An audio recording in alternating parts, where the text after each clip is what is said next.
telling a personal story, a genealogical journey into the family history of WRAL's own Julian Grace. And it leads him down an unexpected path that forever connects him to the heart of Raleigh.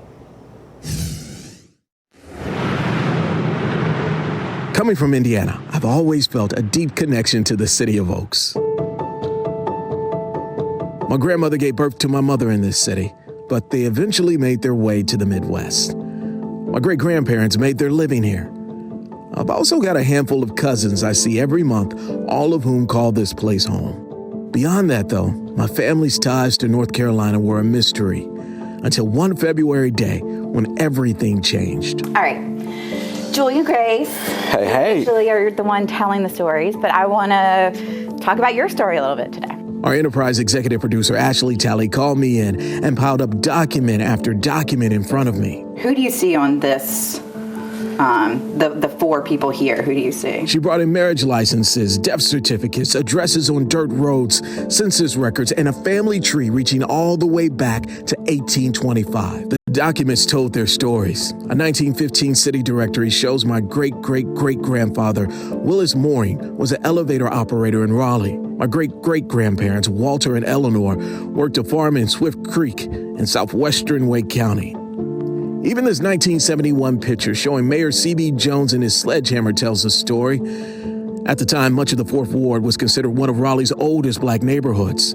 It was torn down for urban renewal. It came at a cost, though. Over 1,000 African Americans lost their homes. And one of those people who lived here was my grandmother. So when you were doing stories, you didn't know that your grandmother grew up there. It makes me feel like I was walking on those grounds, and I've done stories about the Fourth Ward, and I never contemplated that my family was there and possibly displaced. There was one more document, though. This is when I got chills last night. It was an interview done with my great-great-great-uncle Richard C. Mooring, who was enslaved for the first 12 years of his life. Fragments of our past, now recorded in the Library of Congress. He talks about what life was like for him. He talks about who owned his parents. Oh, man. This is heavy, Ashley. I didn't know. Oh, my goodness. Oh, man, can I give you a hug? Oh, my goodness. In the 1930s, the federal government paid writers to interview formerly enslaved people. Some of them, like my uncle, right here in Raleigh. His words will stay in my family forever, carrying stories and memories for generations to come. My mammy was Cherry, and my pappy was Jacob. Mr. Anderson Clemens owned my mammy.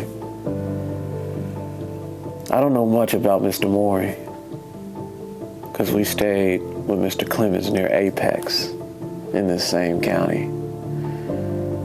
Mr. Clemens owned a dozen slaves.